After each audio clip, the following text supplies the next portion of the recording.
Muy buenos días nuevamente, sean todas, todos bienvenidos a este último encuentro de las clases abiertas de Derecho Internacional Público en la Universidad Metropolitana, un espacio que desde la sección de Derecho Internacional Público que este humilde servidor regenta, hemos abierto a la ciudadanía venezolana para promover el debate y la discusión pública en temas de relevancia para el derecho internacional público, en la particular coyuntura venezolana, pero también latinoamericana.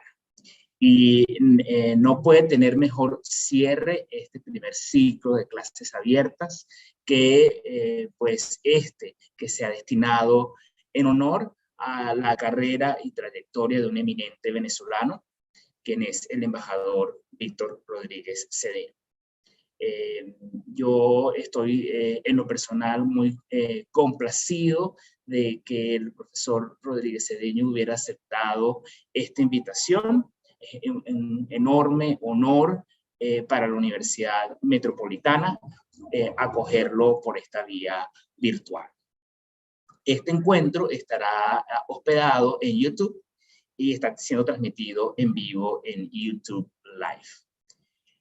Es también motivo de enorme complacencia que esta mañana contemos con la profesora y embajadora Milagros Betancourt Catalá, quien va a tener en su voz la presentación al embajador Víctor Rodríguez Cedeño. La profesora Milagros Betancourt Catalá es abogada egresada de la Universidad Católica Andrés Bello, cuenta con estudios superiores en Derecho Administrativo y Derecho Internacional Público en la Universidad de Alcalá y en la Academia de La Haya de Derecho Internacional. Fue embajadora de carrera del Servicio Exterior venezolano, donde ocupó importantísimas funciones, y entre ellas la dirección de la División de Tratados de la Cancillería venezolana, desde donde estuvo pues liderando la negociación de importantes instrumentos internacionales como la Convención Interamericana contra la Corrupción, el Estatuto de Roma de la Corte Penal Internacional y la Carta Democrática Interamericana. La profesora Milagros Betancourt es profesora titular de Derecho Internacional Público en la Universidad Católica Andrés Bello. Es muy apreciada por todos nosotros y estamos muy felices de contar con ella esta mañana. Muchísimas gracias, Milagros. Muchísimas gracias, Víctor. Y bueno, a todos los asistentes por estar aquí. Y luego entonces vamos a escuchar la presentación a cargo de la profesora Milagros Betancourt. Adelante, Milagros. Hola, buenos días a todos. Gracias por acompañarnos. Bueno, primero que nada quiero saludar y reconocer la importancia de esta iniciativa de la Universidad Metropolitana y en particular del profesor Simón Gómez, de reconocer la trayectoria de personas como Víctor Rodríguez Cedeño, que han hecho una labor extraordinaria en el campo del derecho internacional, un poco conocida, y no por falta de importancia, sino porque, bueno, la dinámica nos va llevando y lo urgente tapa lo importante. Y además creo que es fundamental para las nuevas generaciones conocer lo que personas como Víctor y otros colegas que más adelante imagino que también serán reconocidos de la misma manera, han aportado a nuestro país y dejado muy en alto el nombre de Venezuela. Yo quisiera destacar varias cosas en cuanto a Víctor Rodríguez Cedeño. Como ustedes saben, voy a empezar por decirle que a pesar de toda su trayectoria y de todo su peso intelectual, para lo que hemos estado cerca de él y seguimos estando, pues es el muy querido Vitoco. Creo que una de las cosas muy importantes en su vida y en su trayectoria es que él logró combinar a lo largo de los años casi 40 que estuvo en la Cancillería sus funciones diplomáticas con su formación académica y su actividad intelectual, siempre dedicada al estudio del derecho internacional. En todos los destinos que tuvo, siempre tenía un proyecto, siempre tenía un trabajo que hacer. Cuando inició la carrera, pues hizo sus estudios de posgrado en Ginebra y en París.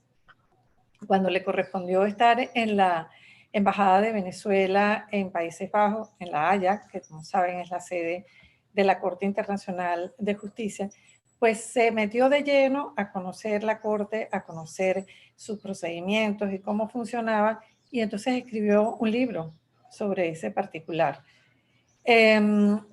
Después cuando vino, cuando le correspondió estar en Venezuela, en el servicio interno, pues tuvo iniciativas muy importantes, como por ejemplo la creación de la Academia Diplomática Pedro Gual, de la cual fue su primer secretario ejecutivo. Allí la actividad de formación de los jóvenes diplomáticos comenzó. Lastimosamente ya la academia pues es otra cosa, ya la labor que desempeña no es la original de la formación y el conocimiento en los temas de derecho internacional. Allí se hizo un gran trabajo y la actuación de Víctor fue realmente muy relevante. Después, a lo largo de la carrera, en los distintos espacios que ocupó, siendo cónsul general en Puerto Rico, representante alterno en Nueva York, ministro consejero en Washington y luego ya al final embajador alterno en Ginebra, pues él siguió con su actividad intelectual y en los años 80, fines de los 80, principios de los 90, o más o menos hasta mediados de los 90, coordinó una publicación que logró tener 7 tomos llamado Temas de Derecho Internacional, en la cual él invitó a escribir a reconocidos académicos internacionales, y menciono entre ellos a Didier Operti o Julio Barbosa. Luego, como Víctor fue el primer director de tratados internacionales cuando se creó esa dirección dentro de la consultoría jurídica, eso fue a fines, al principio de los 90, entonces comenzó a trabajar en organizar un texto sobre el estudio del derecho de los tratados. Y ahí debo decir que una de sus características, que es su generosidad intelectual, me invitó a compartir con él ese trabajo y hicimos la primera publicación o la primera edición en el año 2004 y luego la Academia de Ciencias Políticas y Sociales editó publicó una nueva edición. Ya cuando terminó su trabajo en el servicio exterior y también el mío, entonces compartimos una serie de actividades intelectuales fundamentalmente y profesionales. Y nos dedicamos entonces, junto con nuestra colega de la Universidad de Málaga en España, a trabajar en la elaboración de un diccionario de derecho internacional, que fue publicado por Libros El Nacional bajo el auspicio de nuestro queridísimo Simón Alberto Consalvi, quien vio en ese diccionario o en esa publicación una oportunidad fundamental para promocionar el derecho internacional. Se hicieron 2 ediciones que se vendió pues rápidamente y tuvimos la oportunidad de presentarla tanto en Managua como en la Universidad del Rosario en Colombia. Víctor recientemente ha estado trabajando como coordinador del Glosario de Derecho Internacional Penal y su más reciente publicación ha sido Fundamentos de Derecho Internacional de este año, 2021, por la Editorial Jurídica. En su actividad académica, mientras estuvo en Venezuela, fue profesor en la Universidad Central de Venezuela. y ha sido profesor invitado de la Universidad Interamericana de Managua, de la Universidad del Rosario, de la Universidad de Dakar y del Centro de Estudios Euromediterráneos de Castejón. Yo quisiera destacar entonces ahora lo que ha sido, digamos, el aspecto más importante de su carrera profesional en el ámbito del derecho internacional, inicialmente como representante alterno, embajador alterno en Ginebra, en el cual le correspondió presidir el comité ejecutivo del ACNUR, del Alto Comisionado de las Naciones Unidas para los Refugiados, y además fue vicepresidente de la entonces Comisión de Derechos Humanos de las Naciones Unidas.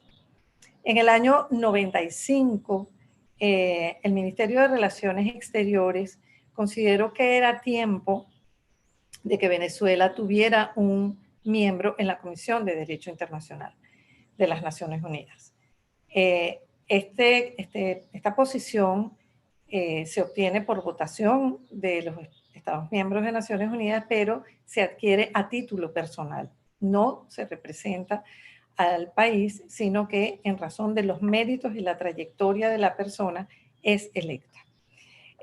Fue una campaña, pues yo debo decir, porque yo trabajé directamente en esto, junto con nuestro colega ya fallecido Norman Monagas, y fue una campaña fuerte, complicada. En Cancillería incluso hubo algunas personas que consideraban que Víctor era muy joven en ese momento para ocupar el cargo. Sin embargo, salimos adelante y obtuvo la posición pues con un número holgado de votos como para lograrlo. Estando allí, pues bueno, fue designado relator especial para el tema de los actos unilaterales de los estados, el cual trabajó durante los dos periodos que Víctor estuvo en la Corte, porque después fue reelecto en el año 2000. Y como ustedes saben, los estudiosos del derecho internacional, todo ese trabajo concluyó en los principios rectores sobre los actos unilaterales de los estados aprobados en la Asamblea General de las Naciones Unidas. Creo que es muy importante que las nuevas generaciones conozcan quién fue el autor o quién fue el responsable de que hoy en día tengamos ese instrumento tan importante en el derecho internacional. Quisiera además mencionar, más allá de toda su trayectoria profesional que está en su hoja de vida, las condiciones personales de Víctor.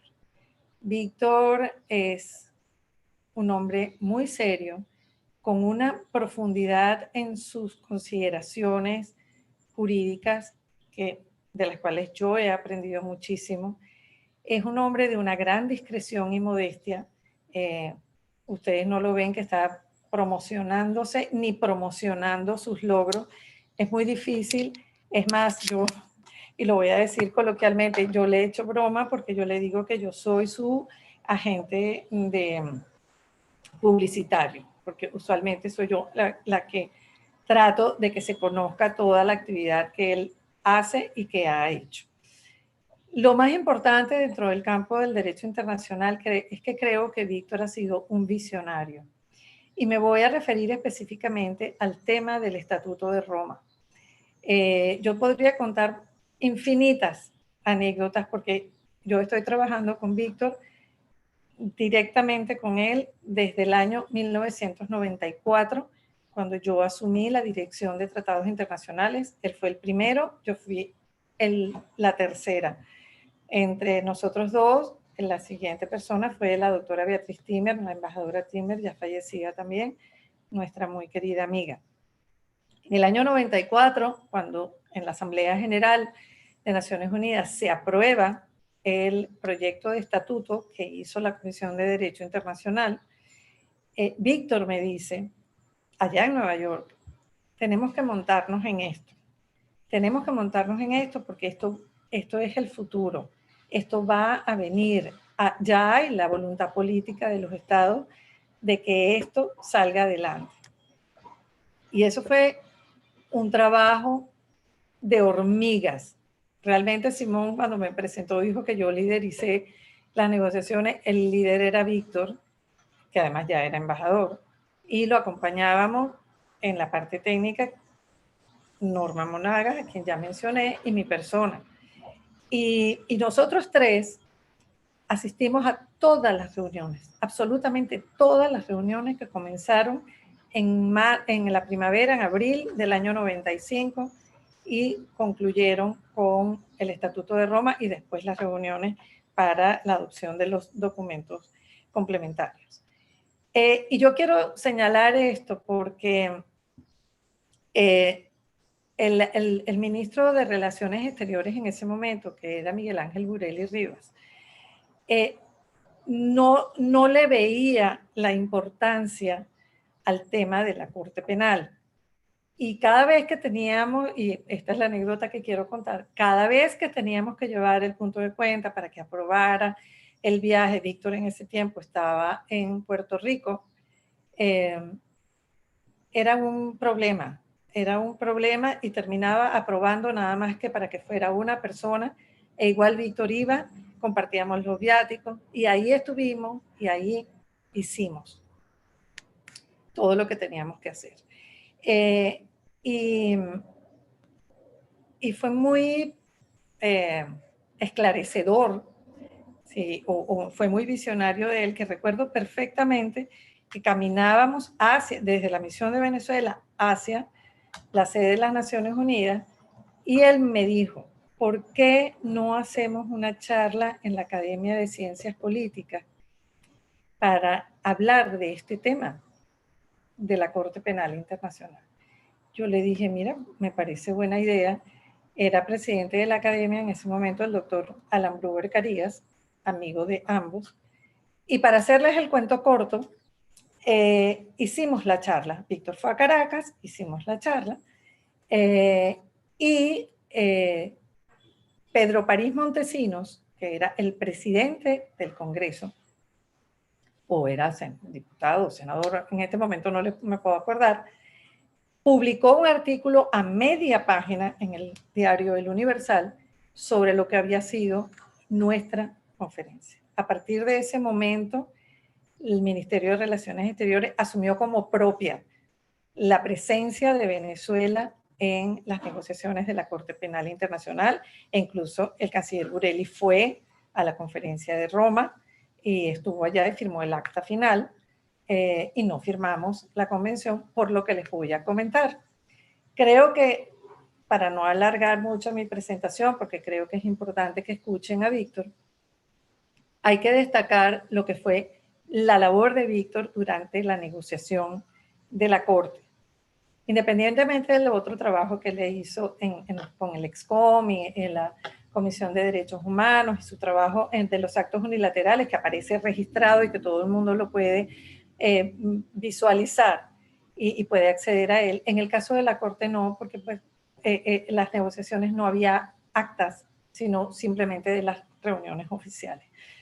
En la conferencia de Roma le tocó a Víctor liderizar todo lo que fue la negociación del sistema de penas y representar a todos los países que no aceptábamos ni la pena de muerte ni la cadena perpetua. Y los artículos que ustedes ven ahí, que tienen que ver con la revisión de la pena, con el establecimiento de la pena máxima en 30 años, con el establecimiento de una cadena perpetua revisable de manera obligatoria a los 25 años, fue producto de ese liderazgo de Víctor. Eso no está escrito en ninguna parte, pero tal vez él y yo tendríamos que escribirlo. Lo mismo puedo comentar de lo que fue la existencia de la Asamblea de Estados Partes. Eso fue una propuesta de Venezuela en el mismo año, en 1995, donde Víctor veía clarito que la Corte iba a tener una doble naturaleza jurídica de organización internacional y de organismo jurisdiccional. Y Venezuela lo propuso. Fue asumida después en una propuesta global liderizada por Francia, pero hubo esos elementos, y lo mismo la sala de cuestiones preliminares. Yo recuerdo perfectamente la preocupación de Víctor, me decía, no puede el fiscal actuar a lo loco. El fiscal hay que buscarle alguna forma de equilibrio. Y estos son esos pequeños aportes y estas pequeñas semillas que se fueron sembrando durante las negociaciones de la Corte, que después cristalizaron en lo que conocemos ahora y que de verdad fue unas iniciativas que tuvo Venezuela, todas liderizadas por Víctor. Yo pudiera, como les dije antes, contar infinitas anécdotas que he tenido con Víctor, además todas muy divertidas, porque lo que no he dicho, que además de su modestia y su discreción y su seriedad y su profundidad, Víctor es un hombre muy divertido.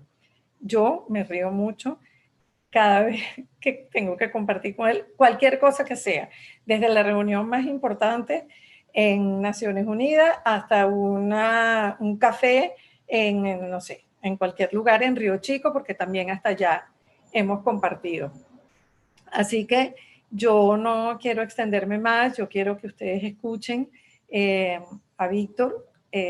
Creo que yo me siento muy honrada de que me hayan permitido estos minutos para hablar de él. Y Víctor es no solamente como mi hermano, sino que es la persona a quien yo más admiro intelectualmente. Me ha enseñado muchísimo y además no solamente me ha enseñado muchísimo, sino que me ha permitido acompañarlo en distintas actividades porque, como repito, tiene una generosidad intelectual admirable. Pues yo quiero que escuchen ahora su visión de avanzada y muy moderna de lo que es el derecho internacional. Muchísimas gracias por su atención. Muchísimas gracias, Milagros, por tan cálidas palabras en presentación y en honra a la dilatada trayectoria del embajador Víctor Rodríguez Cedeño. Yo quiero rescatar la última parte, cuando señalabas la relación de amistad, cómo el derecho nos une. Sí. En particular, el derecho internacional forja estos lazos de amistad, lazos filiales de por vida. Es algo que yo admiro y quise rescatar esta mañana. Sin más, quiero dar la palabra al embajador Víctor Rodríguez Cedeño, que ya huelga pues, su dilatada trayectoria en la extensa narración que nos ha hecho la profesora Milagros Betancourt. Bienvenido, embajador, es suyo el aforo. Y bueno, al final de la presentación vamos a tener ocasión para el debate y la discusión en torno a esta presentación que usted nos ha traído. Muchísimas gracias nuevamente por haber aceptado nuestra invitación. Bueno, muchísimas gracias. A abrir aquí mi documento.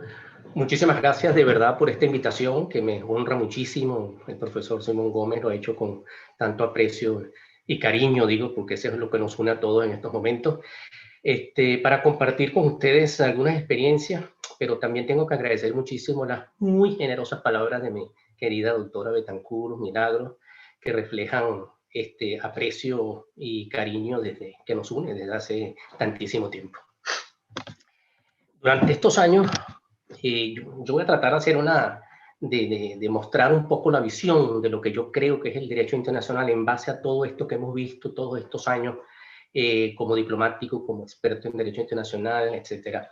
Durante estos años me tocó participar en espacios políticos y jurídicos muy diversos, unos relacionados con los derechos humanos, los refugiados y las migraciones, otros con las normas internacionales del trabajo, con el desarme, con la función pública internacional, con el proceso de codificación del derecho internacional y, como dije, unas veces como diplomático representante del Estado, otras veces como experto en derecho internacional, especialmente durante los 10 años que estuve en la Comisión de Derecho Internacional, a lo cual me voy a referir al final. Pero a título de resumen de lo que yo creo que fue mi actividad profesional durante estos años, me voy a referir a la evolución de la sociedad internacional y del derecho internacional, tal como lo vimos desde una posición diplomática, siempre con el criterio jurídico que necesariamente la acompañó a esta posición diplomática. O sea, hubo siempre una suerte de unión entre estas dos formas de ver el desarrollo del trabajo profesional que llevábamos. Voy a intentar presentar una visión de lo que yo creo que es la sociedad internacional, que vimos transformarse, porque cuando ingresamos al ministerio en los años 70, estaba en pleno cambio el mundo, con la independencia de los países y pueblos coloniales del Caribe, del Pacífico, de Asia, África, etc. Vimos transformarse y cómo al lado de esta transformación de la sociedad internacional se diversificaba el derecho internacional, que evidentemente responde, como sabemos, a esa realidad social que es la sociedad internacional, de cómo se estructura y cómo se ha venido cambiando constantemente. Para ello debemos considerar siempre la relación que hay entre el derecho internacional y la política, que a veces ignoramos o separamos demasiado estos dos conceptos, estas dos áreas, y vemos siempre que hay una gran unidad entre el político, el diplomático, el jurista, es decir, yo diría entre la teoría y la práctica. Eso es lo que va a producir el ordenamiento jurídico.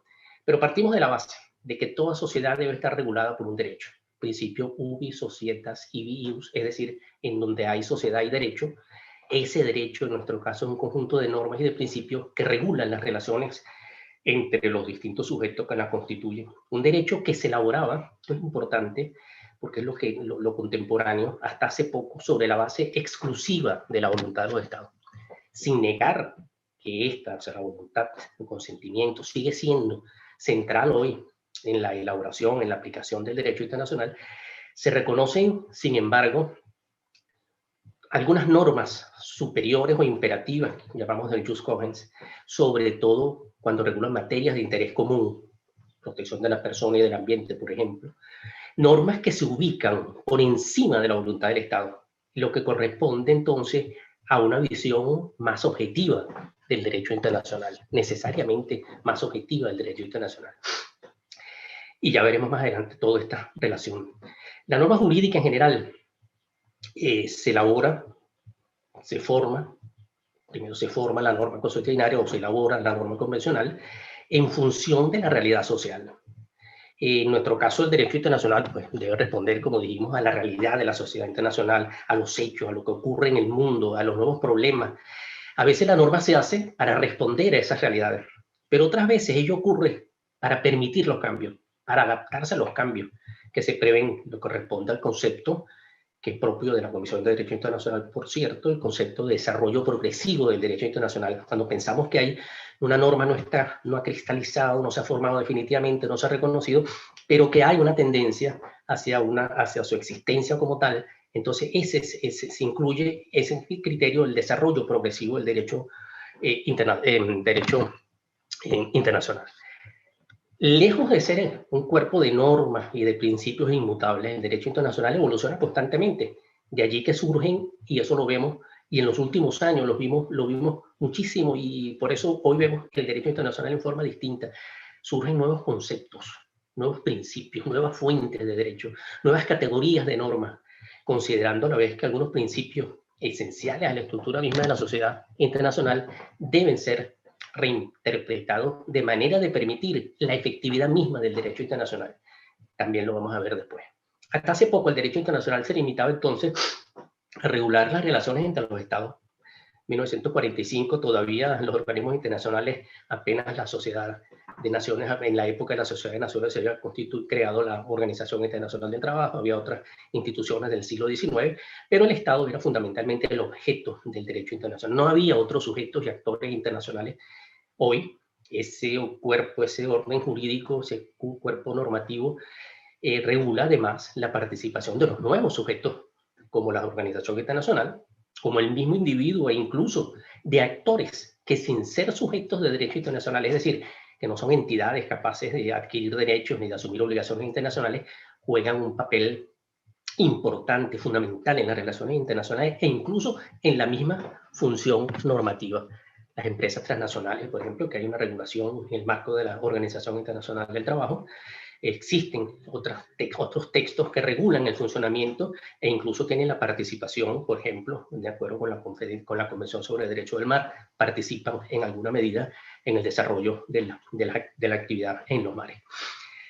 La sociedad internacional, y esto lo vivimos también de cerca como decía antes, ha sufrido una transformación importante desde 1945, cuando se intenta, como sabemos, reestructurar de nuevo la sociedad internacional. La Sociedad de Naciones había fracasado, y se crea pues una organización en base a la Carta de San Francisco, donde la paz y la seguridad, la protección de la persona, sus derechos y su dignidad, por supuesto, y el progreso y el desarrollo son los elementos esenciales. Un sistema que se basa, entre otros, en la prohibición del uso de la fuerza, que todavía, a pesar de que se había condenado, ya se había prohibido el uso de la fuerza en las relaciones internacionales, todavía no estaba, para llamarlo de una forma, definitivamente aceptada.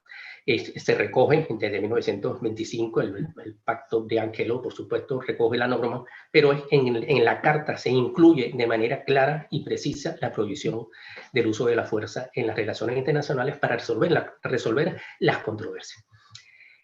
Se basa también la Carta en las relaciones pacíficas, en la cooperación internacional para lograr los objetivos que se plantean entonces en la misma Carta. Es un derecho de coexistencia que regula las relaciones entre sujetos en un marco de respeto con base en dos principios fundamentales que también vamos a verlos más adelante cómo pueden reinterpretarse, por lo menos el segundo, que es la igualdad jurídica de los estados y la soberanía. No nos vamos a remontar a la época de los tratados de Westfalia de 1648, después de la guerra de los 30 años que todos conocemos, que para muchos es la partida de nacimiento de la sociedad contemporánea. Esa era una sociedad reducida a un grupo de estados europeos, evidentemente, a pesar de que otras sociedades existían, no formaban parte de lo que hasta 1945 llamaban el mundo civilizado, entre comillas, una suerte de eurocentrismo, occidentalismo que marcaba la formación de un derecho internacional exclusivo que va a ser cuestionado en su oportunidad por los nuevos estados, por esas sociedades que no eran civilizadas. Ese derecho internacional va a sufrir un impacto, va a tener un impacto importante por esos procesos. Surge allí una sociedad en el 1648, pero que va a ir creciendo con la incorporación de los nuevos estados, principalmente, sabemos, a partir del siglo XVIII, siglo XIX, la independencia de Estados Unidos, las colonias españolas y de Portugal, Brasil, etcétera, que es cierto, aunque su participación no fue importante, sino hasta finales del siglo XIX, principios del siglo XX, cuando se celebra la segunda conferencia de paz de La Haya, a la que participan muchos estados latinoamericanos, que ya comenzaban a tener una importancia intelectual, si se quiere, un reconocimiento por la comunidad internacional. O sea, esos países que consideraron incluso en el lado arbitral nuestro de 1899 como integrados por personas que no eran del todo civilizadas, pues en esos momentos comenzaban nuestros países de la región. Ya teníamos, por supuesto, un sistema interamericano naciente con la Unión Panamericana en 1899, adelantando muchas organizaciones internacionales, pasos muy importantes que se dieron, y esa es la importancia de América Latina. Comienza en nuestra región a tener, lamentablemente, hemos perdido un poco en las últimas décadas, pero era una región poderosa intelectualmente, poderosa en la participación de la función normativa internacional. Pero bueno, la sociedad internacional se mantiene reducida hasta 1945. La Carta de San Francisco, participan en la conferencia de San Francisco, participan 50 estados, más o menos, muchos de América Latina, que como dije ya ocupaban un espacio importante. Pero es a partir de 1960, y estoy hablando del crecimiento cuantitativo de la sociedad internacional, porque eso tiene mucha importancia, porque son votos. Cada país, cada estado es un elemento, es un voto, y ahí van a cambiar muchas cosas. Es después de 1960, como dije, se adopta la resolución basada en la Carta, la resolución 1514 por la Asamblea General de Naciones Unidas, cuando la sociedad internacional se abre y crece cuantitativamente con la incorporación de esos nuevos estados a los que me refería antes. La nueva estructura de la sociedad internacional, tras ese crecimiento, por supuesto, tiene ese impacto importante, un impacto importante en la formación de derecho internacional. Ya no es la visión europea, la visión de los civilizados, sino que es la visión de todos los sistemas jurídicos, valores sociales, culturales, incluso valores religiosos, van a entrar en todo este proceso de formación, que es la norma consuetudinaria, y de elaboración, que es la norma convencional del derecho internacional. Pero no solamente la comunidad internacional crece numéricamente. Ya sabemos que en el siglo XIX se crean las comisiones del Danubio, la Unión Portal Universal, y como dije antes, hasta la Unión Panamericana a finales del siglo XIX, que da lugar en el 48 al nacimiento de la OEA. Estas organizaciones, por supuesto, no son todavía entidades jurídicas reconocidas, sino a partir de 1948 por una opinión consultiva de la Corte Internacional de Justicia, muy famosa, relativa a la reparación de los daños causados al servicio de las Naciones Unidas. En esa opinión consultiva, que no es una decisión, una de las capacidades, de las facultades que tiene o de las competencias de la Corte, o emitir opiniones consultivas, se reconoce la capacidad jurídica de las organizaciones. Por supuesto, una capacidad jurídica limitada, porque es especializada, está limitada a la voluntad de los estados que la crean y que además la constituyen. Son entidades que se crean con sus propias competencias, no pueden ir más allá de ellas, pero por supuesto esas competencias están inscritas en sus textos fundamentales, son la Constitución, o Pacto Fundacional, su reglamento, sus resoluciones y otras disposiciones, pero también esas entidades internacionales, como sujetos de derecho internacional, tienen unas competencias que denominamos implícitas, que son necesarias, no están escritas, pero se entienden que son fundamentales para que puedan ellas lograr su objetivo, el objetivo que se han trazado en sus propios textos o documentos constitutivos.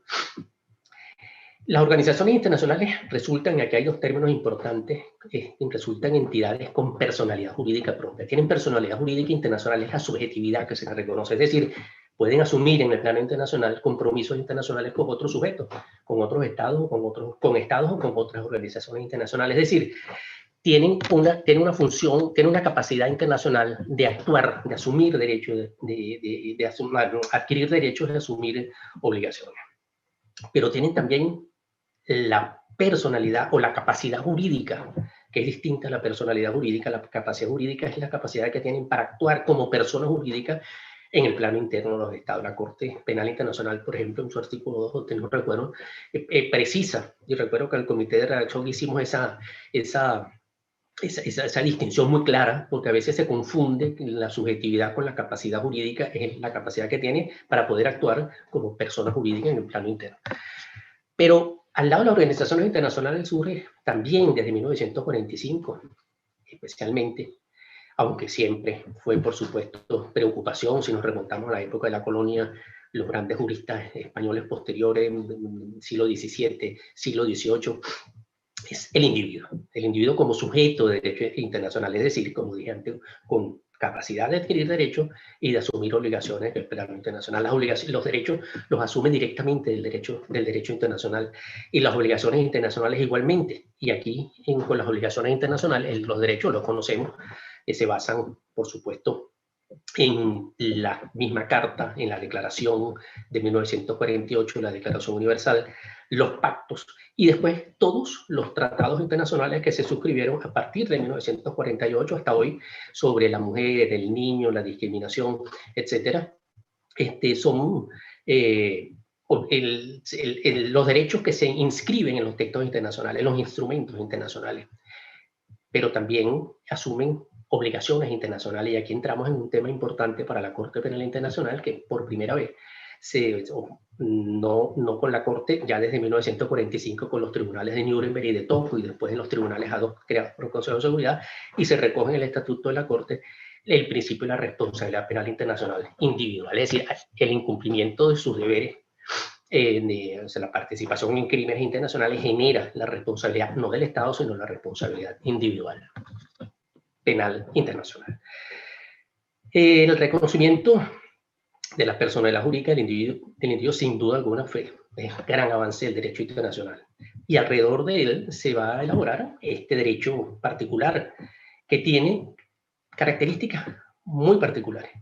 En primer lugar, es un conjunto de normas y de principios que tienen un carácter superior. Son normas imperativas del jus cogens que conforman el orden público internacional, es decir, que los estados no pueden convenir en respetarlas. Encontramos acá una característica de ese derecho internacional en evolución que nos ocupa, como dije antes. Si bien el derecho internacional se ha basado hasta ahora fundamentalmente en la voluntad de los estados, hoy el derecho internacional es más objetivo, como dije, dando mayor relevancia y cabida al derecho natural como conjunto de normas que surgen de la conciencia. Nosotros estamos pasando a aceptar el concepto que vamos a ver más adelante, comunidad internacional, ver las normas superiores, ese espacio de orden público. Eso tiene una función importante porque le da capacidad de actuar a cualquier estado para proteger esos bienes comunes de la humanidad. Una norma que prohíbe la tortura o el genocidio, los crímenes de lesa humanidad son absolutamente vinculantes, independientemente de que estén recogidas en un tratado internacional, de que el Estado lo haya suscrito mediante su participación en un tratado o en un acuerdo, o de la aceptación de una norma de derecho consuetudinario. Son normas generales que forman el derecho internacional y esa es la característica, una de las características más importantes de esa normativa. Y me estoy refiriendo principalmente a las normas de derechos humanos porque quizás allí es donde más estamos en la revolución del derecho internacional en las últimas décadas. Concepto, la interpretación de las normas relativas a los derechos humanos, y esa es otra de sus características, es claro que están reguladas por las convenciones de Viena, por el régimen de Viena en sus artículos 31, donde están las reglas generales, y las reglas en el artículo 32, las reglas de interpretación complementaria, pero se establece para darle prioridad, preeminencia a la aplicación de estas normas, el principio pro homo o pro persona, es decir, toda interpretación debe favorecer a la persona. Esos son cambios, avances muy importantes en el derecho internacional y muestra que no hay contradicción entre las normas de derechos humanos y las normas de derecho internacional en general, sino que hay especificidades, hay especialidades que van a permitir una aplicación más efectiva de ese conjunto de normas. Estas normas que podemos decir que se han construido, se han hecho alrededor de la persona, ya lo sabemos, el derecho internacional humanitario, por supuesto, que surge de mediados del siglo XIX, sobre todo después de las batallas increíblemente crueles, como la de San Solferino en el marco del proceso de unificación italiana, que da lugar, por cierto, a la creación de la comisión del Comité Internacional de la Cruz Roja y sobre todo a la reflexión sobre las normas que deben regular los conflictos armados. Henri Dunant y Gustave Moynier, entre otros, plantean esas normas específicas que regulen la guerra, evitar la crueldad y buscar la humanidad en esos encuentros, e incluso se asoma por primera vez, y ese yo creo que es el primer antecedente, en la creación de un Tribunal Penal Internacional. Al lado de este conjunto de normas de derecho internacional, como dije antes, tenemos todas las normas de derecho, el derecho internacional de los derechos humanos. Ya es una segunda rama del derecho internacional general que se separa, pero unida siempre en un elemento común que es la protección de bienes de interés de todos. Más adelante, y esto sigue formando todo mostrando la diversificación del derecho internacional y la búsqueda de la efectividad para proteger estos bienes comunes, que las diversas crisis y los conflictos que afectan los derechos humanos han generado también desplazamientos masivos que tienen un impacto político, económico y social en los países de origen, de tránsito y en los receptores de destino, lo que estamos lamentablemente viendo en la realidad venezolana. Ante ellos vemos la conformación de un derecho internacional de los refugiados que tiene sus fuentes materiales propias, que se forma principalmente a partir de 1951 con la adopción del Estatuto de Refugiados, la Convención de Nueva York, y que es perfeccionado más adelante por el Protocolo de 1967. Hubo intentos anteriores, posteriores a la Primera Guerra, pero en realidad este derecho se conforma materialmente a partir de 1951 y después se crea un organismo como el ACNUR, en donde algunos instrumentos, algunos textos van a venir a completar, a perfeccionar, a facilitar el funcionamiento de este régimen jurídico particular de protección de las personas que se desplazan forzosamente. Pero no solamente, hay personas que se desplazan, y esta es otra rama del derecho de protección de las personas, se desplazan forzados por un conflicto armado, por una situación natural o por una situación de violencia, un desastre natural o por una situación de violencia, sino para mejorar sus condiciones de vida, lo que es normal en cualquier persona que quiere mejorar personalmente y su familia y garantizarse el derecho a la dignidad que tiene todo ser humano. Esas personas conforman otra categoría de personas. Hablamos de refugiados, ahora hablamos de migrantes, que también están sometidos a un régimen jurídico particular mucho menos definido y estructurado, que es el derecho internacional de las migraciones, que está constituido por algunos textos e instrumentos internacionales que en todo caso están relacionados con el derecho de los derechos humanos. O sea, se busca la protección de esos derechos que están contemplados en los textos de derechos humanos, ya que hice referencia ante la Declaración de los Pactos principalmente. Finalmente, notamos el surgimiento de otro cuerpo normativo particular, que es el que hemos venido conversando, que Milagro conversaba antes, para hacer frente a los crímenes internacionales, a los crímenes de mayor trascendencia internacional, que es el derecho internacional penal, que es distinto al derecho penal internacional. El derecho internacional penal se caracteriza por el origen de su fuente, que es internacional, y que se recoge, el Estatuto de Roma es prácticamente un código de derecho internacional penal, a la vez que un código procesal de derecho internacional penal.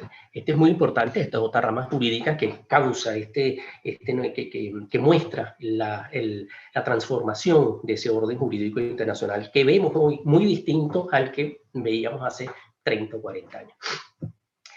Yo he querido mostrar que en la realidad les han hecho surgir estas normativas, un derecho internacional de las organizaciones internacionales que regula el funcionamiento de esas organizaciones. Cada organización tiene su derecho, su propio derecho. Existen las normas generales, pero cada organización tiene su propio sistema, sus reglamentos, sus reglas de voto. Es decir, hay un derecho particular, son regímenes particulares que se elaboran para facilitar el funcionamiento de esas instituciones. Olvidé decir antes, y es importante, un tema que ahora es de interés para Venezuela, que es el tema de los desplazados internos. Nosotros no teníamos desplazamientos internos. Hoy en día, lamentablemente, en Venezuela lo vemos en los acontecimientos del Estado Apure, donde los venezolanos han tenido que salir no hacia Colombia, sino en el mismo territorio nacional. Y en el arco minero, donde la violencia y las violaciones de derechos humanos generales han hecho que la gente huya e incluso ha afectado a las poblaciones indígenas que han visto vulnerados sus derechos colectivos. Esto es importante destacarlo, ¿no? El tema de los desplazados internos. Pero bueno, hay otras ramas del derecho internacional que se han ido formando que hay que tomarlas en cuenta. Ya no es el derecho internacional general simple, el que siempre hemos visto como un derecho clásico, sino que tenemos, por ejemplo, el derecho de la función pública internacional. Es un derecho administrativo internacional muy poco conocido, regula las relaciones entre el funcionario y la organización internacional. El sistema de Naciones Unidas tiene incluso un sistema de control, el sistema de justicia de la organización, que es sumamente importante. Son 60-70 mil funcionarios que están sometidos a un orden jurídico administrativo internacional, pero donde se aplican, por supuesto, cuando vemos las decisiones, también los criterios y los principios de interpretación o de aplicación del derecho internacional. Tenemos un derecho al comercio internacional que está centrado en los textos de la OMC, que es el antiguo GATT, que incluso también tiene sus mecanismos, por cierto, muy particulares, porque tiene un órgano de apelación, es jurídico, pero las controversias se resuelven no en el marco de órganos jurídicos, sino de órganos políticos, curiosamente, porque buscan la solución primero, en primera instancia, a nivel político, para después pasar al órgano de apelación, al órgano propiamente jurídico. La Organización Internacional de Trabajo tiene un derecho desde que data desde 1919, quizás el más estructurado de todos estos derechos que llamaríamos distintos o especializados, con todas las convenciones de derecho, de las normas internacionales del trabajo. Y así otros regímenes jurídicos que estaríamos un rato largo todavía para comentarlos, pero que vale la pena tenerlos en consideración, tenerlos en cuenta cuando se estudie el nuevo derecho internacional. Pero al lado de esos regímenes tenemos unas cuestiones que son sumamente importantes. Por ejemplo, el surgimiento de las nuevas categorías de normas que comenté antes, las normas de Jus-Cohen, que resultan superiores e indrogables. Pero surgen también fuentes del derecho internacional. Ustedes saben que el artículo 38 del Estatuto de la Corte enuncia cómo las fuentes del derecho internacional, y el que todos conocemos, la costumbre, el tratado, los principios generales del derecho, las fuentes auxiliares, pero no incluye otras que han surgido de esas nuevas realidades, de esa transformación de la sociedad internacional, como son las resoluciones de los órganos internacionales. Algunas de esas resoluciones son jurídicamente vinculantes, otras son recomendaciones que tienen un efecto parajurídico por sus cuestiones, elementos políticos, pero que son muy importantes. También, por ejemplo, hay documentos que ha considerado la misma Corte Internacional de Justicia, comunicados conjuntos, actas de reuniones, actas finales de reuniones, minutas, que son textos que son acuerdos, no son tratados internacionales, pero reflejan el acuerdo de voluntad, es decir, de acuerdo con la Convención de Viena sobre el Derecho de los Tratados, serían acuerdos internacionales. Incluso en el caso del recuerdo de la Plataforma Continental del Mar Egeo, un comunicado de prensa no suscrito, emitido e incluso en dos capitales diferentes, en Bruselas y en Berna, me parece, si mal no recuerdo, fueron emitidos y contenía, según la Corte, podía contener compromisos jurídicos, pero no lo demostraron, las partes no habían en realidad intentado asumir algunas obligaciones, pero podía un comunicado de esta naturaleza reflejar la voluntad de los Estados y por lo tanto comprometerla. Finalmente, bueno, surgen conceptos nuevos. El concepto de comunidad internacional no existía, todavía está poco definido, no entendemos muy bien qué es la comunidad internacional. Cuando decimos que la comunidad internacional debe actuar, todavía estamos un poco, ¿quién actúa en nombre de la comunidad internacional? ¿Quién tiene la capacidad y la legitimidad para actuar? Bueno, a veces decimos el Consejo de Seguridad cuando se le autoriza para actuar ante una agresión o un conflicto, o la misma Corte Penal Internacional, como lo dijo el secretario general de Naciones Unidas, podría representar a la comunidad internacional en lo que respecta a la sanción por los crímenes internacionales. Hay otros conceptos, patrimonio común de la humanidad. Hay un nuevo concepto que es fundamental, que hay que desarrollar, porque es la base, yo creo, de este nuevo sistema, el de solidaridad.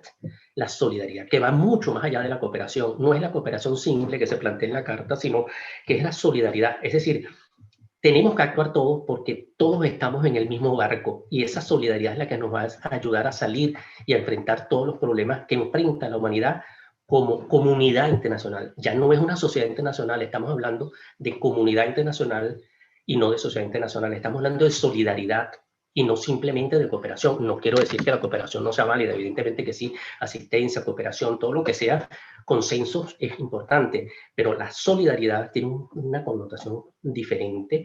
Habría que estudiarla mucho más. No se ha debatido demasiado sobre este concepto, se plantea, se cita, se hace referencia, pero en realidad todavía está por definirse completamente.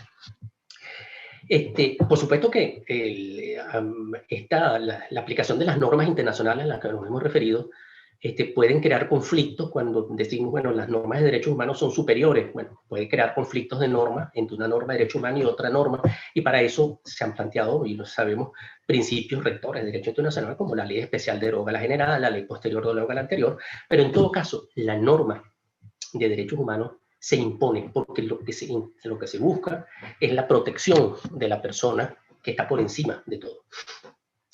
Pero además hay otra cosa importante, no solamente hay nuevos conceptos, nueva categoría de normas, nuevos principios, sino que se abre el espacio a la reinterpretación de algunos principios que hasta ahora parecían absolutos y que permite la efectividad de las normas de protección. Sin esa visión nueva de reinterpretación, es difícil que logremos la efectividad de las normas de protección. Y me refiero especialmente a la soberanía, al concepto de soberanía, del que se habla mucho. La soberanía y la no intervención, que hasta ahora, como digo, han sido considerados por algunos pocos que todavía se oponen al progreso del derecho internacional como absoluto. Yo creo que la tendencia es flexibilizarlo, porque no puede, la soberanía debe interpretarse de una manera hoy mucho más flexible. Un Estado no puede argumentar el respeto de su soberanía, de su integridad territorial para cometer crímenes internacionales, genocidio, tortura, crímenes de lesa humanidad, incluso, y no he entrado ni vamos a entrar en ese tema, son muchos otros, para destruir o causar daños irreparables al ambiente. La comunidad internacional tiene, esa comunidad de la que estamos hablando, tiene en consecuencia un deber, una responsabilidad derivada, que es actuar para proteger esos bienes preciados, si se quiere, de la humanidad, que son las personas y el ambiente, para proteger a las personas indefensas, principalmente de los regímenes totalitarios que cometen crímenes de toda naturaleza y alcance sin que nadie hasta ahora hubiera podido o ha podido intervenir. Eso no significa, porque a veces ha habido confusión sobre esto, que hay un recurso cuando se habla, por ejemplo, de la responsabilidad para proteger, que se está abriendo el recurso a la fuerza en forma contraria al derecho internacional. No es la correcta interpretación. La doctrina o el principio de la responsabilidad para proteger es mucho más amplio y tiene varios pasos que deben darse, tal como lo presentó el secretario general de las Naciones Unidas, Kofi Annan, hace algunos años, y que hoy, por cierto, el tema está en la Asamblea General, ya tiene incluso un representante del secretario general para examinar el tema, está considerándose desde el punto de vista político, y yo creo, y eso habría que promoverlo más adelante, que ese tema debe ser ya considerado no desde el punto de vista político que genera tantas tensiones en el Consejo de Seguridad, sino desde el punto de vista jurídico. ¿Tenemos o no tenemos, la comunidad internacional tiene o no la responsabilidad de proteger a las poblaciones indefensas, sometidas a arbitrariedades, atrocidades de regímenes totalitarios y criminales? Bueno, eso es un tema que debe desarrollarse desde el punto de vista jurídico, no tanto, bueno, evidentemente que político, pero también desde el punto de vista jurídico. No hay, sin duda alguna, no hay un derecho internacional relativo a una norma de derecho internacional relativa a la responsabilidad de proteger, pero sí podemos decir que esa norma se está formando, que podría cristalizarse en el mediano plazo si definitivamente tomamos conciencia de que es necesaria para proteger a la gente, a la persona. El principio de la no injerencia, por supuesto, tiene mucho que ver con esto, la no injerencia en los asuntos internos. Se confunde la no injerencia en los asuntos internos, que son las cuestiones políticas. Todos los estados tienen sus gobiernos, los eligen como mejor les parezca y que sean democráticos. Bueno, eso es otro tema. Pero la injerencia, la intervención en los asuntos internos, también debe flexibilizarse, porque debe abrirse esa intervención, entre comillas, que no es ni de ninguna manera militar, sino intervención, preocupación, expresión de preocupación por la comunidad internacional ante las situaciones de violencia, de conflicto armado, o la misma situación ejercida por regímenes que el Estado territorial mismo no puede resolver o no quiere resolver, y alguien tiene que actuar para proteger a la gente. Todos esos son conceptos que siguen, que quizás no estén completamente formados, pero van en esa dirección. El concepto de seguridad, de una sociedad internacional, estamos, como dije antes, transitando hacia una comunidad internacional en la que deben prevalecer los intereses de la humanidad, y que ya dijimos cuáles eran, ¿no? Y a grandes rasgos, pues yo he querido decirles, mostrarles lo que para mí es ese derecho internacional hoy en día, y por ejemplo, cómo va a ser más adelante. Tenemos una agenda a considerar hoy, que es la Agenda 2030 para el Desarrollo Sostenible, que contiene 17 objetivos que deberán ser considerados desde ahora con una visión política, pero también jurídica, porque definitivamente la reglamentación es fundamental para que estos objetivos puedan instrumentarse y lograr la efectividad que habrá que concebir, probablemente surjan o se elaboren o se formen normas que regulen o reglamenten estos objetivos que se están planteando en la comunidad internacional. Pero me refiero, por último, a lo que es la elaboración del derecho internacional. ¿Cómo se elabora el derecho internacional? Sabemos que es fundamentalmente consuetudinario, la norma se forma en base a la práctica, reiterada, constante o clara, como lo ha definido la misma Corte, le ha dado varios apellidos, y a la convicción de que esa práctica es jurídicamente vinculante. Esa es la norma de derecho consuetudinario, que va a ser codificada una vez que se determine que ella ha surgido, ha cristalizado, existe como norma. Entendemos que existe y vamos a codificarla. Llega un proceso de convencionalización que nos lleva a una mejor precisión, más claridad en cuanto a, por ejemplo, hace unos 10 años se adoptaron normas, por ejemplo, sobre la protección diplomática, y que ya venían muchas normas formándose.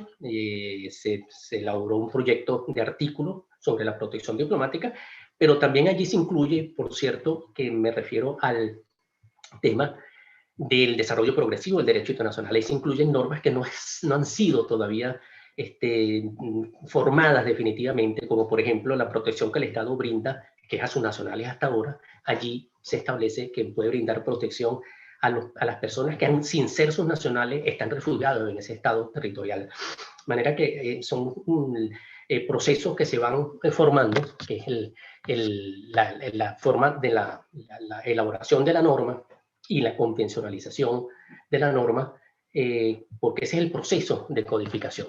Y esa visión o esa función, ese proceso de codificación tiene mucho de político. Y por supuesto, el derecho internacional, o sea, allí la visión del político y del jurista se conjugan en la defensa de los intereses del Estado.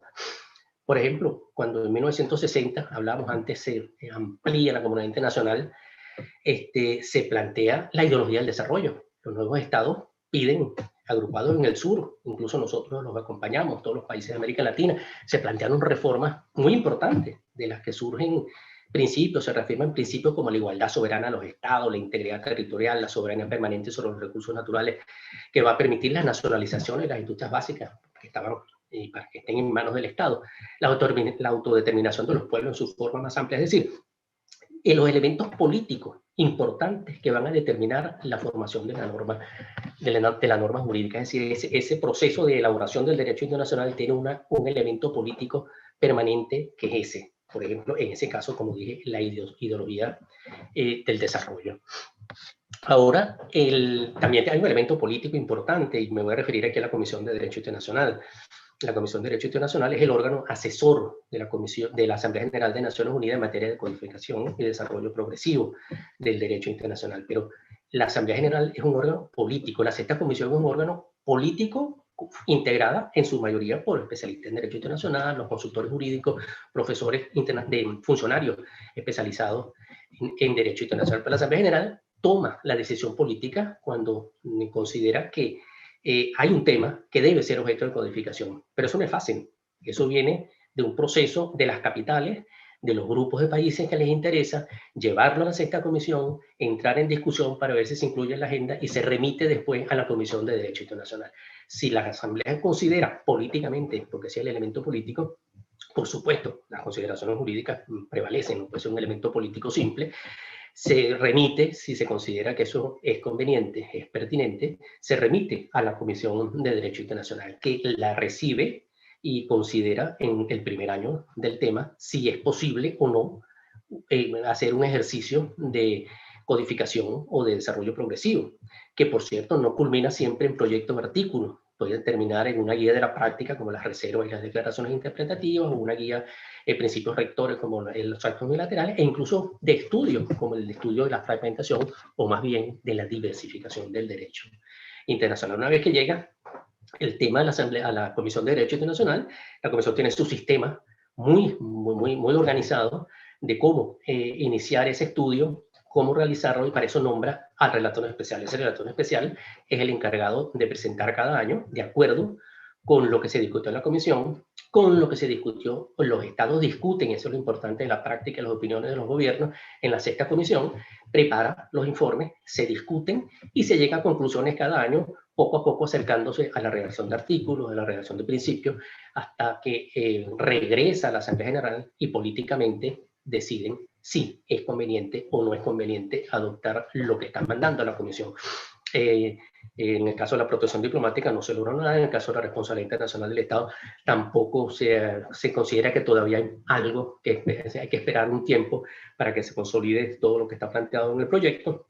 Los actos unilaterales se quedaron en principios rectores, otros van a pasar como proyectos de convenciones, que entonces, también aquí es político, la Sexta Comisión convoca una conferencia de codificación, como las de Viena, por ejemplo, sobre el derecho a los tratados, sobre relaciones diplomáticas o consulares, se envían los proyectos y la codificación culmina en ese momento con la elaboración y la aprobación de los textos que se llevan a la discusión, y después, por supuesto, el proceso de entrada en vigor, ya eso más adelante, ¿no? Nosotros, y eso en la práctica es importante, la práctica jurídica, la política jurídica exterior del Estado es muy importante, y es el elemento político y el elemento jurídico conjugado. Yo recuerdo, por ejemplo, cuando se adoptó el acta constitutiva del Fondo Internacional para el Desarrollo Agrícola, y cuando se adoptó la Constitución de la UNUDI, en los años 70 del siglo pasado, Venezuela tuvo jugó un papel muy importante porque era un líder dentro de la relación norte-sur, copresidíamos el diálogo norte-sur.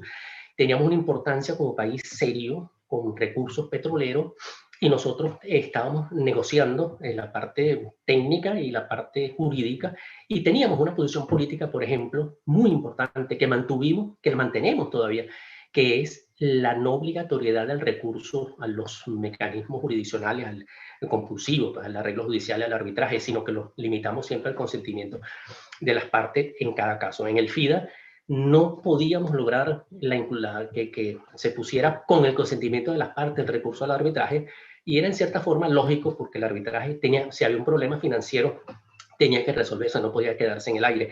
Pero entonces logramos la incorporación de un artículo sobre reservas, que eran reservas justamente a la obligatoriedad del arbitraje. En la ONU lo mismo, en la Secretaría de Naciones Unidas y muchos estados pretendían imponer de entrada el recurso obligatorio a la Corte Internacional de Justicia, y después muchas discusiones nosotros insistíamos hasta que se incluyó con el consentimiento de las partes. O sea, no es una remisión directa automática, sino que está sometida al consentimiento del Estado. Eso son políticas que por supuesto no contrarían el derecho internacional, todo más bien fortalecen el derecho internacional. Es nuestra posición política, nosotros no desconocemos ni el arreglo judicial ni el arbitraje. Lamentablemente, ese concepto que mantuvimos durante 30 o 40 años, todos estos años, por lo menos los que yo viví, y muchos anteriores, no fueron aceptados por la Corte Internacional de Justicia en la decisión del diciembre del año pasado en relación con la controversia que tenemos con Guyana, que consideró que en el Acuerdo de Ginebra de 1966 habíamos aceptado la jurisdicción de la Corte, lo que a nuestro juicio no era acertado, pero bueno, es la Corte y es una decisión de la Corte, y nosotros nos cuidamos siempre de presentar esa posición política jurídica del Estado, exterior del Estado, y lo logramos, pero no tuvimos el éxito. Bueno, yo no quisiera extenderme demasiado, son muchas las cosas, muchos los temas, pero en todo caso lo que yo quería mostrar era que la función diplomática, la función del jurista, el criterio político, todo eso conforma un todo en lo que respecta a la elaboración del derecho internacional, y que ese derecho internacional que estamos haciendo, que se está haciendo hoy, es distinto al de hace 40 años, porque tenemos elementos sumamente importantes que están por encima y que tenemos que promover. O sea, la protección de la persona y del ambiente son fundamentales, y en eso hay que insistir, que todas esas normas sean superiores, que la soberanía tiene que ceder, que flexibilizarse, y que porque si no, no podemos lograr la efectividad de ese cuerpo normativo que me refería antes un poco en términos generales, que conforman ese nuevo derecho internacional. El tema es amplísimo, es fascinante, y yo felicito a Simón por estas oportunidades, porque yo creo que la promoción del derecho internacional, la enseñanza y la difusión, como decimos en Naciones Unidas, es fundamental. Hay que mostrar, porque el derecho internacional es hoy el centro de todas las relaciones internacionales, y no solamente relaciones internacionales. Antes no se hablaba en las situaciones políticas internas de lo que era el derecho internacional. Hoy, en nuestra situación, por ejemplo, y en las situaciones en el mundo donde hay crisis y hay violencia del Estado, pues el derecho internacional está presente, más presente que nunca, y tenemos que entenderlo. Es muy difícil. El derecho internacional, una cosa es ser un generalista del derecho internacional, otra cosa es ser especialista en una materia. En todas las materias no se puede ser especialista, es imposible, no se pueden conocer todos los temas, pero debemos saber lo que tenemos que saber. Eso es muy importante, tener las herramientas para enfrentar todos los retos que plantea el estudio del derecho internacional, la promoción del derecho internacional. Y me contenta mucho que en Venezuela hoy hay una generaciones nuevas, estupendas. Simón es uno de los representantes de ese grupo enorme, que me complace muchísimo, con que tengo mucho contacto, que son excelentes, brillantes todos, y que, bueno, tienen el futuro lamentablemente no asegurado en el sistema en que estamos viviendo, pero el futuro intelectual está en sus manos, y ojalá las cosas cambien en Venezuela, y todos estos, ustedes, especialistas, expertos, puedan participar en toda la vida normativa internacional, en la función pública internacional, porque para eso se formaron ustedes y para eso tienen que seguir adelantando. Simón, muchísimas gracias, de verdad. A lo mejor me extendí mucho y dije muchas cosas. Hoy no dije todo lo que tenía que decir, pero hacemos un intento. Muchas gracias. Muchísimas gracias, embajador. Un gran honor haber escuchado esta magistral disertación que nos hizo un magnífico pasaje por el desarrollo del derecho internacional contemporáneo, además enriquecida esta reflexión por su visión personal a través de sus experiencias cultivadas en su dilatada trayectoria. Esta reflexión que pone el centro en la humanización del derecho internacional, como nos enseñaba Hersch-Lauterpacht, y en el alcance del derecho internacional como un vehículo para la paz, o la paz por medio del derecho de que nos hablaba Hans Kelsen. Entonces, esta visión del individuo como el centro, el núcleo de la relación internacional ha transformado profundamente al derecho internacional contemporáneo. Pero asimismo nos hace ver en el otro extremo, quizás ya un poco en esta visión más crítica, reciente, que nos ha ilustrado también Martí Koskeniemi, en esta relación práctica, en esta relación pues de cómo el derecho internacional es activado, ¿no? Entonces el papel de la política, el papel entonces que un diplomático ha tenido a través de su trayectoria es muy interesante. Esto quizás va a ser parte del debate que ahora vamos a tener, ¿no?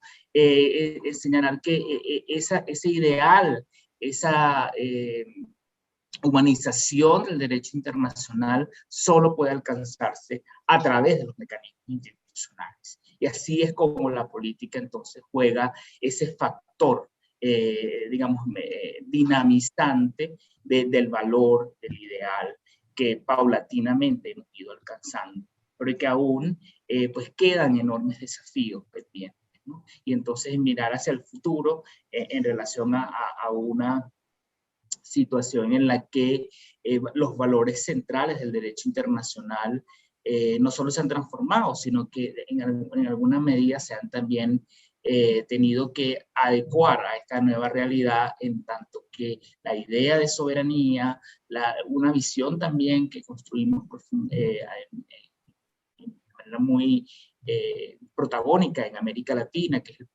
usted hablaba del principio de la no intervención, en consecuencia debe ser también pues adecuada a esta nueva realidad y en la que entonces el futuro se nos presenta desafiante. O sea, quiero agradecer profundamente esta enjundiosa presentación que nos ha iluminado. Pero ahora quiero dar las palabras para el debate y la discusión a dos personas que nos acompañan en la mañana. Morillo es un nombre que no logro identificar el género, me disculpa, él o ella, Rajiv Morillo, ha levantado la mano, lo vamos a escuchar. Le pedimos por favor que sea muy breve en su apreciación y comentario, y luego vamos a escuchar la intervención del profesor Adolfo Salgueiro, a quien agradecemos nos acompañe esta mañana, nos honra enormemente su presencia. Entonces, si nos pueden asistir también para poder ingresar al profesor Adolfo Salgueiro, quien va a presentar también su comentario una vez que escuchemos a Raif. Entonces, escuchamos a los dos y luego, entonces, la reacción del embajador. Muchas gracias. Sí, buenos días, muchas gracias, profesor Simón Gómez. Conozco personalmente a don Víctor Rodríguez Cedeño, puedo atreverme a decir que es amigo, que buen amigo, hemos compartido, hablado, bueno, muchas cosas, ¿no?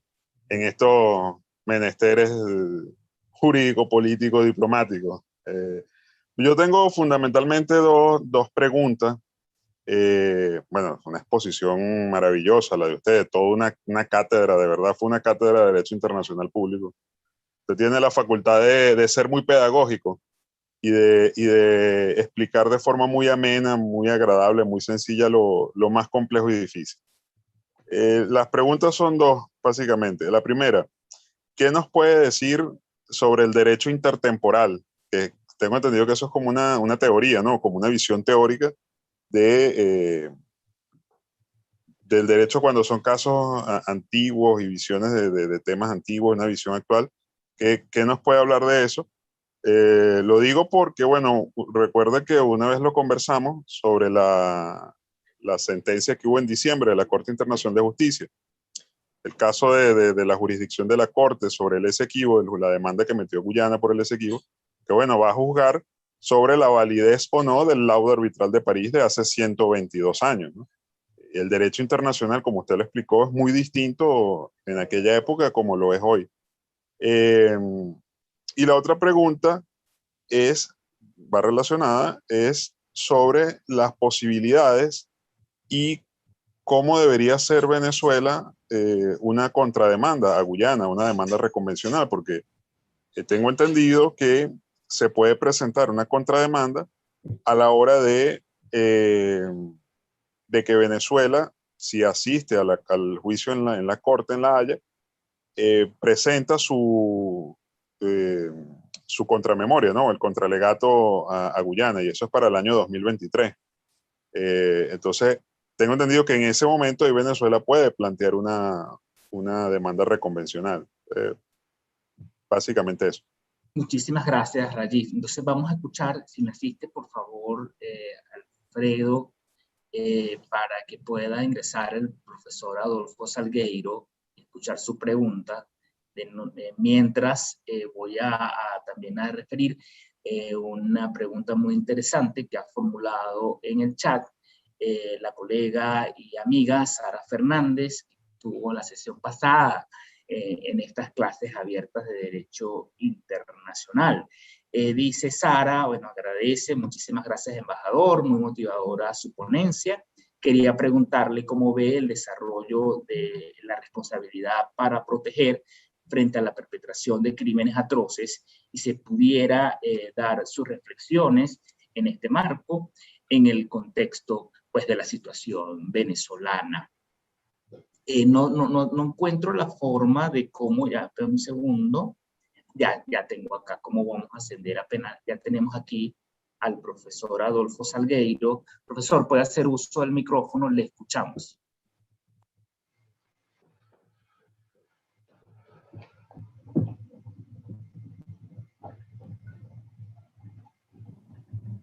Le escuchamos, profesor. Querido.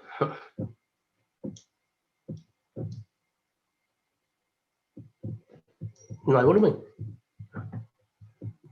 Le estamos viendo, pero no le escuchamos. ¿Y ahora? Ahora perfectamente. Ok. Bueno, buenos días, buenas tardes a todos. Yo no tengo una pregunta, sino solamente un comentario. Lo primero, felicitar la iniciativa que nos congrega hoy. Eso permite que un poco de personas que estamos interesadas en este tema oigamos una exposición de la calidad como la que se nos acaba de ofrecer. De manera que nuevamente felicitaciones.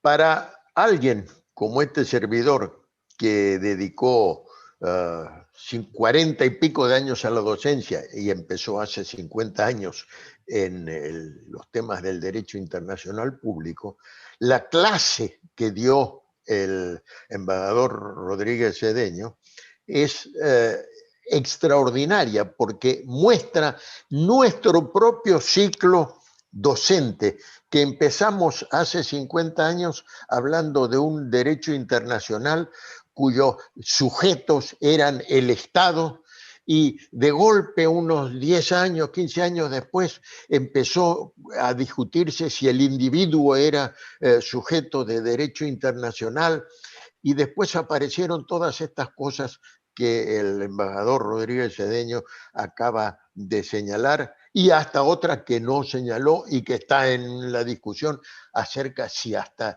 las empresas transnacionales pueden llegar a ser sujetos de derecho internacional, tal como estamos viendo, por ejemplo, en muchas oportunidades a través de la cuestión de los arbitrajes o inclusive a través de la Administración de Justicia en la Unión Europea, etc.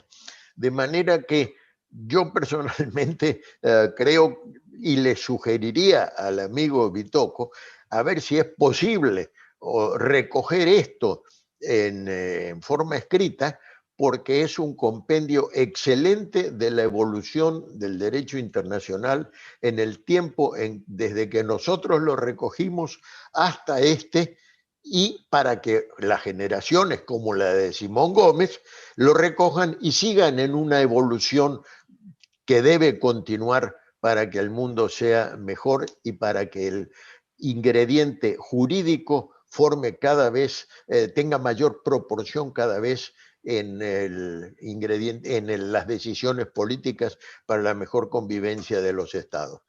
Gracias. Muchísimas gracias, profesor. Embajador, su reacción a los comentarios y preguntas de Rajiv y de la profesora Sara Fernández. Bueno, gracias. Primero, debo decir que estoy sumamente complacido y honrado por lo que acaba de decir mi amigo, el profesor, el maestro de maestros, Adolfo Salgueiro, porque ha sido el profesor de tantas generaciones, de todo, prácticamente. Y no lo digan muy alto, pero me complace muchísimo. Y tocó un tema muy importante, las empresas transnacionales, qué capacidad jurídica tienen para acá, porque en realidad políticamente son hasta más importantes que algunos estados. Mueven el derecho internacional, participan en la formación normativa. Bueno, de ahí a sujeto del derecho internacional no hay un paso importante, pero no hay que dejar de estudiar ese tema, porque ya incluso hay reglamentaciones, ya en la conferencia, en la Convención de Derecho del Mar, ya pueden constituirse incluso en partes, en las controversias. Es decir, no... Es muy importante ese tema y yo creo que debe estudiarse con detenimiento. Hay mucho material ahora para verlo, sobre todo en el mismo marco de la Organización Internacional de Trabajo. Tenemos material importante sobre ese tema. Respecto a lo que me pregunta Sara, también joven, extraordinaria, estudiosa del derecho internacional, el tema de la responsabilidad para proteger. Yo me preguntaría de la doctrina a la norma.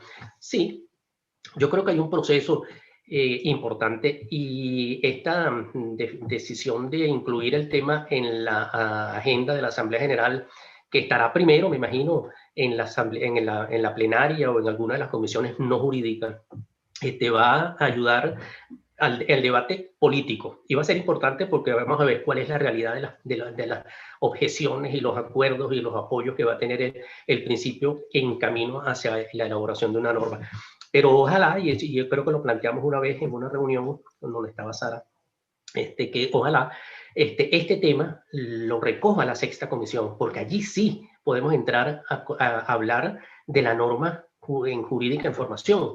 O sea, hay la responsabilidad de proteger. Si hablamos de todo este derecho internacional, que hablamos que el individuo debe ser protegido, todo lo que se está haciendo, bueno, la responsabilidad de proteger es un deber de la comunidad internacional. Ahora, el problema es cómo instrumentarlo.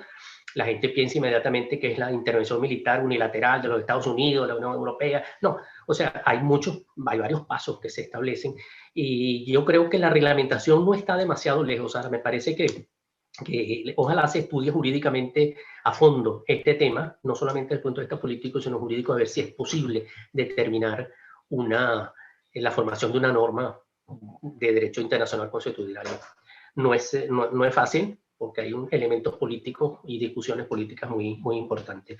Y con respecto al último, a la primera pregunta que fue mi amigo Naif, yo creo que, bueno, le perdimos un poco la pista al tema de Guyana todos estos días con la cuestión de la Corte Penal Internacional, pero la posibilidad de una demanda reconvencional que está prevista en los estatutos y los reglamentos de la Corte, es posible al momento incluso de presentar la contramemoria en el 2023. Ahora, ¿sobre qué contrademandaría Venezuela? Yo no sé cuál es la estrategia jurídica actual, no tenemos conocimiento, ha sido sumamente discreto, en falta de transparencia incluso del parte del gobierno, que no sabemos todavía incluso si va a comparecer, que lo tendrá que hacer, porque sería una enorme responsabilidad no participar en esta segunda fase o en esta fase de fondo de la Corte. Yo creo que allí tendrán que hacerlo. Yo no sé qué tipo de demandas algunos juristas jóvenes lo han planteado. Me parece interesante que contrademandar, por ejemplo, por la violación de parte de Guyana del Acuerdo de Ginebra de 1966. No es un tema fácil, y yo creo que lo que está en juego en este momento es la validez o la nulidad del laudo arbitral, y ahí es donde nos vamos a centrar. Y tenemos el tema de la aplicación del derecho intertemporal. ¿Qué reglas se van a aplicar en el momento de que se estudie la validez o la nulidad del laudo arbitral? Por ejemplo, hay normas de la motivación de la sentencia, por ejemplo, que hoy en día están consideradas, incluidas en los procesos arbitrales como una norma de derecho internacional. En ese momento estaban también enunciadas, incluso en actos anteriores, en arbitrajes anteriores en el que había participado el mismo de Martens, pero bueno, no era una norma todavía convencionalizada, en el sentido, se había planteado en la conferencia del 99 y después en 1905 en la conferencia de La Haya, pero ¿qué se aplica allí? ¿Qué existía en ese momento? Porque el derecho intertemporal es la aplicación del derecho que se tiene que aplicar en el momento en que se elaboró el acto o se produjo el acto jurídico, que en este caso es el laudo arbitral. Ahí tendrían que ver cuestiones importantes que Milagro conoce muy bien sobre el arbitraje, la motivación, si era o no era una norma de derecho internacional en ese momento. Para unos sí, para otros difícil confirmarlo, pero es tarea justamente de los estrategas jurídicos del Estado venezolano que estarían participando en la defensa de los intereses nuestros. Gracias. Muchísimas gracias, embajador. Yo quería tomarme el atrevimiento, si no hay más preguntas ahora del público, hacer una pregunta que tiene muchísima relación con lo que fue el contenido de esta sesión en el curso de Derecho Internacional Público aquí en la Universidad Metropolitana. Durante este curso, los estudiantes tuvieron la ocasión de revisar copiosos instrumentos de la Comisión de Derecho Internacional, en particular los más recientes que atañen a la creación del derecho internacional, la producción normativa, como estos trabajos más bien de carácter metodológico que ha estado llevando a cabo la Comisión recientemente, como el trabajo, por ejemplo, de Sir Michael Wood o del profesor sudafricano Dire Tladi sobre las normas imperativas de derecho internacional, así como el tema de la interpretación de los tratados que llevó a cabo este eminente jurista alemán, hoy día juez de la Corte Internacional, Jörg Nolte. Pero entonces pareciera que este trabajo reciente, aspectos metodológicos que ha llevado a cabo la Comisión de Derecho Internacional, los que somos más nuevos y siguiendo pues, a la Comisión, solemos mirar al pasado como si fuese una etapa de oro, la etapa dorada de la Comisión de Derecho Internacional, en la que era recurrente pues, que estos trabajos concluyesen propiamente en lo que es codificación. Entonces, la creación de todos estos edificios, este edificio del derecho internacional, los tratados, pues que es la lista, pues por todos conocida, y un momento de inflexión hubo, pareciera, el comienzo de este siglo, con la conclusión del eminente trabajo que todos lloramos la pérdida, pues hace muy poco, pues el australiano James Crawford, sobre la responsabilidad internacional de los estados. Y entonces estamos ahora en una nueva etapa en donde pareciera que la Comisión de Derecho Internacional ha ayudado mucho a los profesores de Derecho Internacional a cómo dar las clases, a cómo orientar la metodología para enseñar, entre otras cosas, fuentes del derecho internacional. Entonces, toda esta introducción un poco para que si pudiera, pues, usted, habiendo estado en estos momentos decisivos de la Comisión de Derecho Internacional, fines del siglo pasado, comienzos de este siglo, también produciendo un trabajo de alguna manera también de corte metodológico. Ilustrarnos un poco cómo percibe usted es el futuro para la Comisión de Derecho Internacional, qué le depara, qué rol puede tener en este escenario que usted dibujaba como un nuevo derecho internacional. Y luego invitar ya estamos cerca de la hora, pero si alguien más quiere formular alguna pregunta, pues es bienvenido. Gracias, embajador. Gracias, Simón. Mira, yo creo que la época esa de oro fue la codificación de los grandes temas: relaciones diplomáticas, relaciones consulares, el régimen de Viena de los tratados, las 3 convenciones de tratado, la representación de los estados en sus relaciones con los organismos, con los otros estados y organismos internacionales. Es decir, todo eso, esos temas fueron los grandes temas clásicos que tenían que ser codificados. Ahora estamos, bueno, en temas un poco más puntuales, pero que yo creo que son fundamentales. Y yo creo que esto que estamos hablando, que, bueno, que el nuevo derecho nos lleva a encontrar una mejor protección, yo creo que eso debería motivar, y la 6ª comisión debería tomar en cuenta eso. Ya que entramos de nuevo en lo político y lo jurídico, la 6ª comisión a veces maneja los temas. La Comisión de Derecho Internacional puede iniciar el estudio de un tema, pero tiene que someterlo a la Asamblea, y la Asamblea le puede decir que no. Pero normalmente es la Asamblea General, la 6ª comisión, la que le dice a la comisión: emprende este estudio. Si no lo hace, es difícil, y le mandan estos temas que son muy importantes en materia de jus, en materia de interpretación, aplicación de los tratados, en los conflictos armados. Bueno, todos estos temas son fundamentales, pero habría que... bueno, el COVID nos ha golpeado un poquito también estos 2 años. La comisión es lenta y se justifica, yo creo. Se justifica porque no podemos, en la comisión, por ejemplo, nosotros no podemos tomar decisiones un año sin tomar en cuenta la opinión de los gobiernos. Entonces nosotros discutíamos el tema y le decíamos a la Asamblea General en el informe: mire, nosotros pensamos que esto y esto es así. La Secretaría a veces preparaba documentos para apoyar todo lo que decíamos, pero la 6ª comisión, entonces, de repente, los 2 grupos políticos o los 3 grupos políticos se expresaban, y si les convenía o no les convenía, a veces eran exposiciones jurídicas, propiamente jurídicas, importantes para el proceso de formación y de codificación, más bien. Pero en todo caso, yo creo que la comisión es indispensable, es un órgano sumamente importante, y como dije antes, está integrado por, curiosamente, por ejemplo, Francia tiene siempre un profesor, un académico de Derecho Internacional, siempre, no simplemente profesor, sino un académico. Alain Pelé, gran amigo, por cierto, mi amigo Alain, profesor, ahora está Fortier, antes estuvo Paul Rotter. En cambio, en la Corte Internacional de Justicia la situación es distinta. El que va a la Corte de Magistrados no es el miembro de la comisión, que a veces lo utilizan en otros países, sino que viene el asesor jurídico de la Cancillería francesa, del Ministerio de Relaciones Exteriores, el que es juez.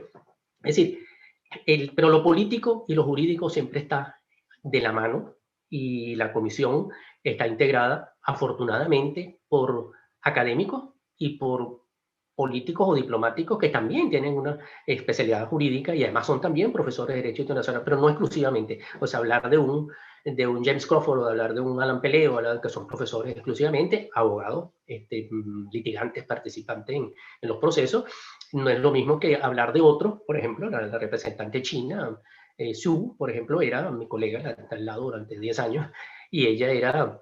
venía de ser asesor jurídico de la Cancillería china, y de allí pasó a ser juez de la Corte. Sí, son mecanismos distintos, pero que en todo caso el elemento político tiene un valor importante. Ojalá que la comisión siempre mantenga que no sean exclusivamente académicos, porque el académico tiene un defecto, que ignora a veces la realidad y la práctica, la verdad de lo que está pasando. El diplomático a veces al revés, ignora lo jurídico, y entonces es un desastre. Pero si unimos las dos visiones, logramos algo mucho más coherente, mucho más sólido e importante. Gracias, Simón. Muchísimas gracias, embajador. La profesora Milagros quiere decir algo. Le escuchamos, profesora, ya. Pero está silenciado el micrófono. Víctor cerró con lo que yo dije al principio, que la gran ventaja de él es que me combina las 2 cosas. Durante toda su actividad de funcionario diplomático, mantuvo paralelamente su actividad académica, intelectual del derecho internacional, y entonces salió eso que tenemos ahí. Tan bueno. Eso era lo que quería decir. Muchas gracias.